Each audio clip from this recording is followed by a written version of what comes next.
Sonia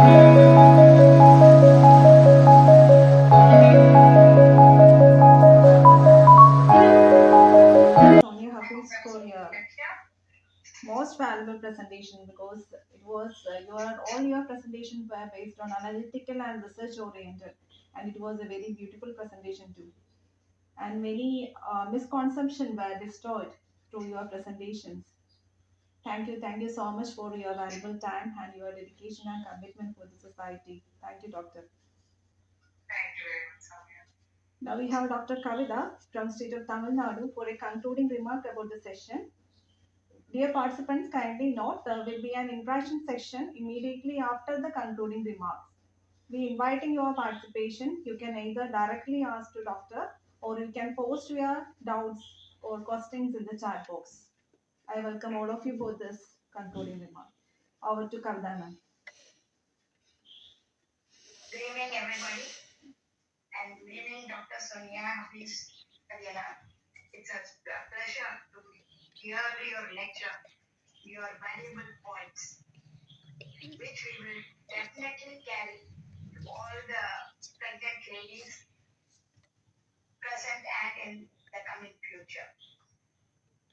And as a senior citizen, I gained lots of knowledge today because during our periods, there were nobody to guide us like this. So this is a learning period for us. And Dr. Sonia and Dr. Sonia, I really once again thank you for giving me this opportunity to listen to this valuable lesson. Thank you so much, ma'am. God bless you. Thank you, Dr. Kavita, for your constant support and enthusiasm. Thank you so much. And this is the time for interaction. Those who want to ask question, you can ask. Or the question for me is, pregnant ladies, they are being advised to sleep for a long time. What is your restriction or process for them to take rest? Yes. So, my advice would be not plenty of sleep, but adequate sleep. So I can definitely emphasize that adequate sleep, that means to be precise, uninterrupted sleep of 8 hours, to be even more precise at the same time every day is the best. There is no role for excess sleep or excess rest, to be honest. Active mothers have active babies. Active mothers have least complications. So if you are tired, definitely take rest. No excessive exertion, but regular activities should not be restricted during pregnancy. Uninterrupted 8 hours of sleep is perfectly adequate. If she is excessively fatigued or requires excessively too much sleep, then there's something we are missing out on, and she needs evaluation, would be my suggestion. So I emphasize on adequate sleep, not too much sleep. Yeah. Thank you, ma'am. Thank you. Question from Nazla. She's asking me if do pregnant ladies need to sleep on the left side? Is there any misconception behind it? Nazla, sorry. Nazla, thank you for the question. It is definitely not a misconception, but what you need to understand is the reason why you ask pregnant ladies to sleep on one side is because once the baby becomes big enough, the big blood vessels in your body goes through your back, and that blood vessel is responsible for supplying blood to your baby. So when the baby becomes bigger than almost 30 weeks or 6 weeks to be precise, that is 30 to 32 weeks, the baby becomes big enough to come above the level of your umbilical. At that time, if you sleep flat, the entire uterus, the weight of the uterus tends to fall on the large blood vessel that supplies blood to the baby itself, which compromises blood flow. And so, after 6 to 7 months or 32 weeks, yes, it is better to lie on either side. This is a scientific name called superior bleeding. It is called the IVC syndrome. Okay, IVC condition syndrome. So, it is not a misconception. The misconception is that you do it from early trimester, where the uterus is so small it doesn't even reach the blood vessel. Okay, so before 5 months, it is absolutely no role, but definitely after 30-32 weeks, that is 6 to 7 months, definitely it's better to lie on either side. I hope that's clear. Thank you, doctor. Sure. Sophia City is asking me if there is any. Is swelling on feet a sign of some problem during pregnancy? That's a very good question and an important topic to discuss about. Some amounts of swelling in the lower limbs in the feet is normal in pregnancy because the baby, the entire weight of the pregnant uterus is actually sitting on the blood vessels, which is supposed to carry the blood back to the heart against gravity from your lower limbs. So some amounts of swelling is normal, but what you need to be careful is make sure it is not because of hypertension. So make sure you get your blood pressure checked well and make sure it is not because of lack of nutrition. A lack of protein intake, a severe lack of protein intake in pregnancy can also cause swelling in the lower limbs, which should be ruled out. So if these two things are, if you make sure that you're eating well, which can also be tested by your blood levels of protein, and you make sure that you're not hypertensive, regularly monitor your BP, that swelling can be ignored. But one more thing I would want to bring to your attention is swelling without pain on both legs equally is normal, but swelling on either one leg or associated with redness or pain should be taken into consideration and has to get immediate medical attention. I hope. Good evening, doctor. Good evening, ma'am. Some pregnant ladies, they are already in diabetic condition. Yes, ma'am. And during pregnancy, it tends to increase. Yes. This is due to what, madam? It is the food. Or what is the advice for it? Will it help them? Will it put? Yes. So that's an excellent topic for discussion. So what happens in pregnancy is your entire body changes in a way that the amount of sugar available in your blood is enough for your baby. So every hormone in the body is trying to mobilize sugar or glucose from everywhere into your blood system. So any normal pregnancy itself is a hyperglycemic state. Is a state where there's excess blood sugar in your body. Now, the small amount of hyperglycemia is normal, but in certain people it goes to a higher level. That is why if you remember, there is a point that I mentioned that eat 6 times a day. Now, this diet is something you typically actually give a diabetic person. In diabetic people, if you notice, we always say don't eat large quantities, eat small quantities at shorter interval.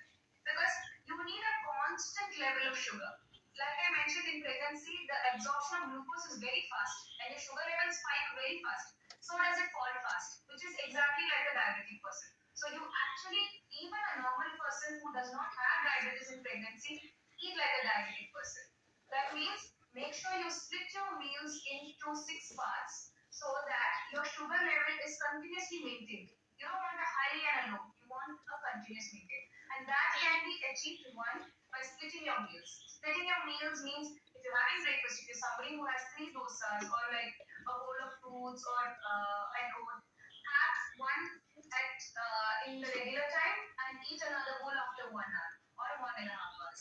Again, have your lunch in 2 parts. So this helps make sure that your sugar doesn't increase excessively but maintains. And like ma'am mentioned, use millets and complex carbs.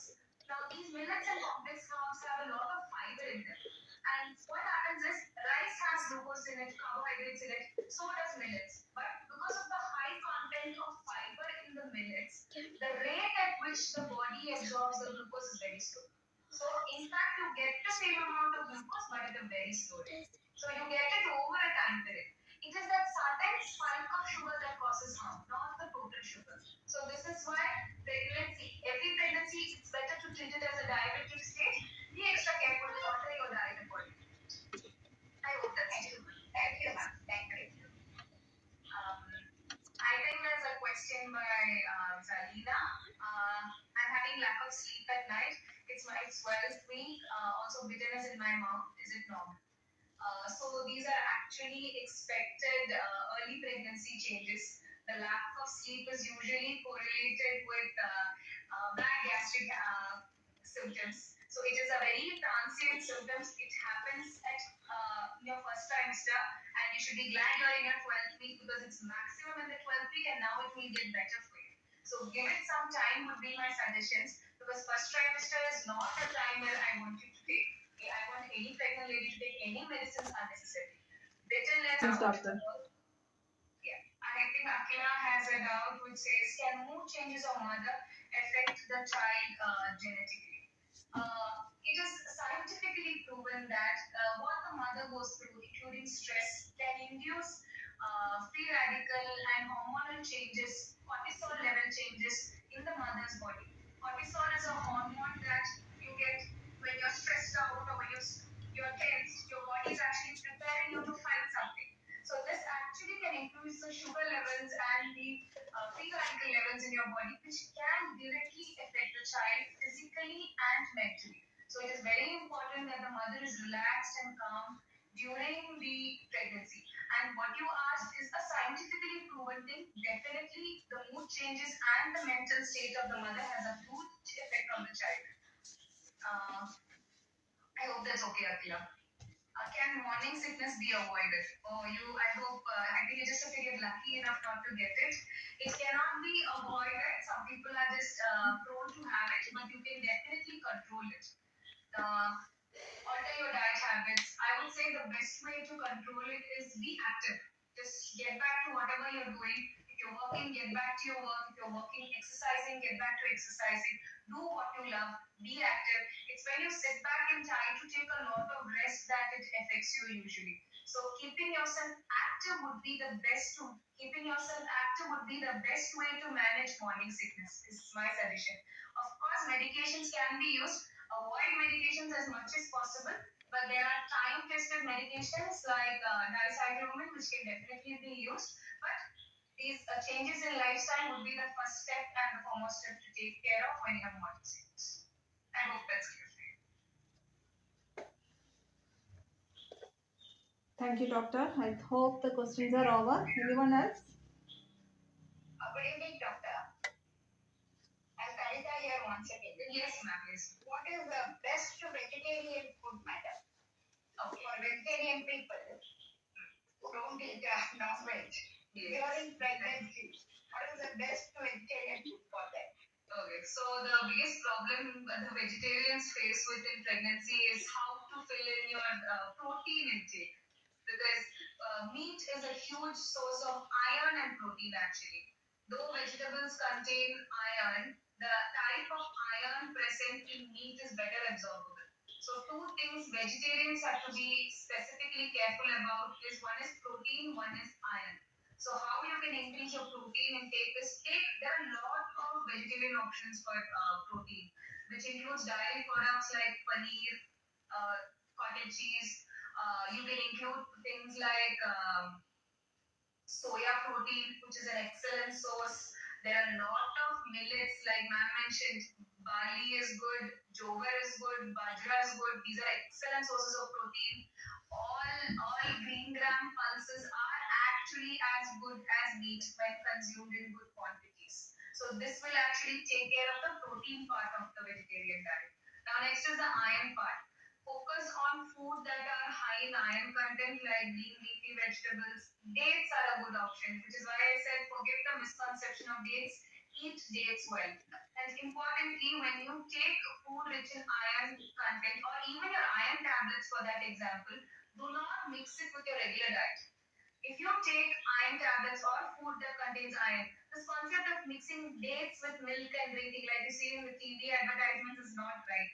Because the iron in the dates will not get absorbed if it comes in contact with the calcium from the dairy product or the milk.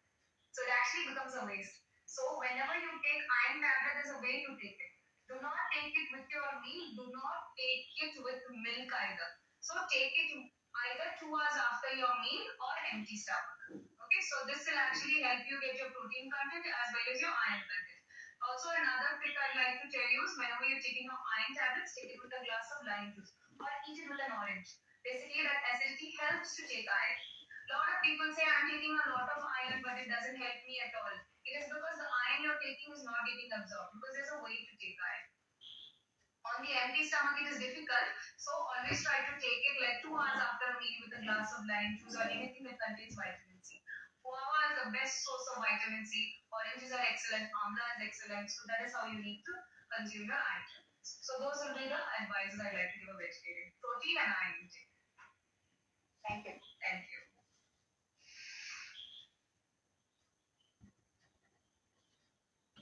I think there's a question about ectopic pregnancy. What about ectopic pregnancy would you like to know?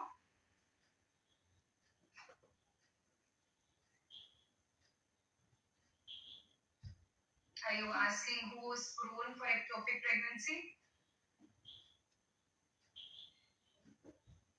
Ectopic pregnancy, usually seen, to be honest, anybody has a chance of getting ectopic pregnancy. If you want me to give you in percentages, it's around 1 to 2 per thousand. But people who are more prone are people who tend to have a lot of lower abdominal infection or pelvic infection to be precise. So my advice would be, if you are somebody who has a lot of vaginal discharge or non-specific pain at them, and get it treated, because that in the future can increase your chances of ectopic pregnancy. So that would be one thing. But without anything, also people can get ectopic pregnancies which cannot be avoided. So one point is, if you suffer from chronic pelvic pain or non-specific lower abdominal pain, always get checked because it can be treated. And if treated early, the chances of damage to your tube is less, chances of ectopic is less. I hope that was your doubt. You have one more question. Okay, I think Nazia wants to know what the major risk factors for gestational diabetes is. Nazia, the biggest risk factor, one reason is, of course, genetic predisposition. That means if your mother or your grandmother, somebody had diabetes, some people are genetically predisposed to develop diabetes during pregnancy or even diabetes before they are pregnant. Now, those are not under your control. Like I mentioned, genetic changes. Now, the other epigenetic or the things you can control are the diet you have during pre-pregnancy state, which is what I meant by, it is not just your pregnancy diet that has an influence on your child, but your pre-pregnancy diet as well has a strong influence on your diet. Gestational diabetes also has a strong influence with your body mass index. That means your weight. So it is the fat that surrounds your abdomen, that the truncal fat or a large tummy, which is very common for South Indians, especially because of the large rice consumption. So that's the risky guy.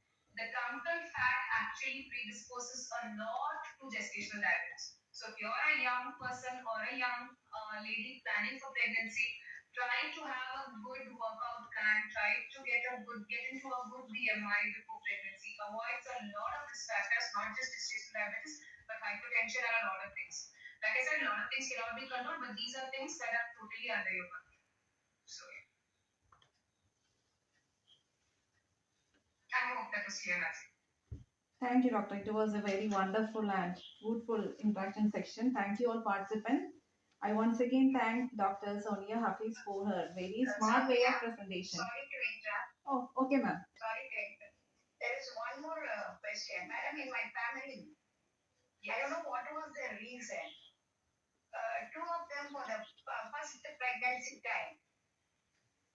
Our elders were telling you have to take rest, be careful for 3 months, and like that. And finally, there was no heartbeat for the baby man. Okay. 3 months they said there is no heartbeat. Despite taking rest? Yes. Okay. So what happens is that in day and age, in those times, there were a lot of things that we couldn't diagnose. Maybe it was diabetes, maybe it was some congenital anomaly. So all they could do was advise rest. So they did what they could do was the concept. But I think the recent medical field has developed a little more where we exactly know, and medications are available for a lot of things.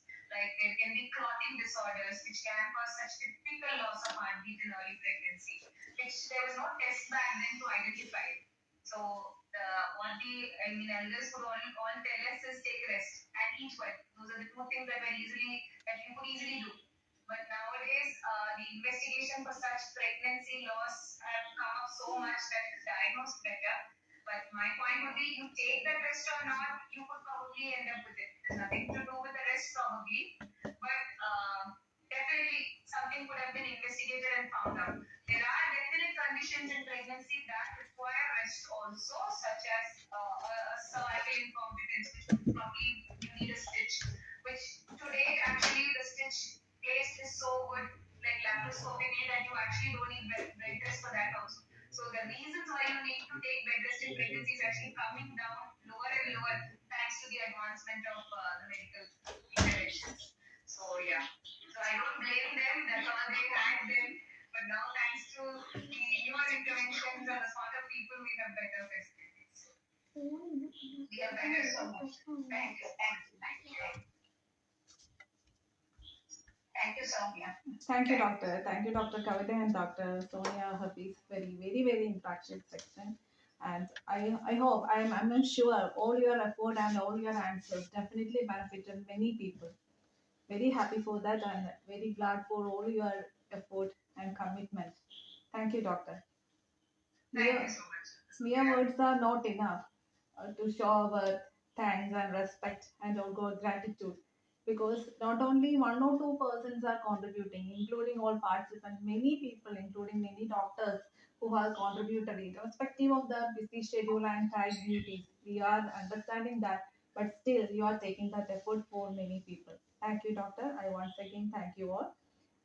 This is the time to show, of course, our gratitude towards all of us. I would like to call upon Grandmaster Tirtha Vivek, our little logo, to express gratitude towards on behalf of OFSA. Over to Tirtha. Good evening, all. I'm Tirtha Vivek. We kids are the future of our nation. I'm so happy to express my sincere gratitude on behalf of OFSA to Honorable Member of Parliament Sri T.N. Pradhaban and Dr. Sonia Hafeez for providing us with the valuable information on safeguard children. Thank you, dear doctor. I also would like to thank all of the national and state leaders and coordinators for organizing this national webinar. And I request your continued participation in all upcoming webinars. Let our webinar series to be the milestone to build our nation healthy. Vande Mataram GFSA. Thank you, Tirtha. Once again, we thank all of you for your participation. Thank you, doctor. And we expect your continued participation and support in all our upcoming webinars. Thank you all. And we are happy to announce our next webinar. It will be on July 22nd, Saturday evening, 7:30 p.m. I would like to use this opportunity to thank all of the national and state national leader Mr. Srikanth, Mr. K.C. Shalvam, Advocate Vivek Vijayan, all state presidents, Mr. Amit M. from Karnataka, State President Mr. Rangarajan from Tamil Nadu, Kerala State President Advocate Nias Mopan, and all webinar coordinators, Sujita Srikanth from Karnataka, Ms. Praveshika from Tamil Nadu, and Kerala coordinator Mosmi Dev, for their constant support and effort for making this webinar series a fruitful one and a continuous series. It is from everyone's effort. I also would like to thank all doctors contributed in our previous session. I thank Dr. Abraham Verghese, Chairman Image, IMA, Professor K.V. Thomas, former Central Minister, Sri P.C. Thomas, former Central Minister, Sri Penny Behanan, Advocate A.M. Arif, Honorable Member of Parliament, for contributing towards our webinar through the fruitful messages. I also would like to thank Dr. Radmanju, Renee Medicity, Dr. Jason Siyuni, Astra Medicity, Dr. Kiran Welke Hospital, Dr. Beulah and Verghese from Sunrise Hospital, Dr. Parvati L. Astra Medicity. All those who have done their marvelous presentations and contributed towards the Knowledge Seeko webinar series. Once again, thank all of you. Thank you, Dr. Sonia Hafeez, for your wonderful and smart presentation for today's webinar. Once again, I thank you all.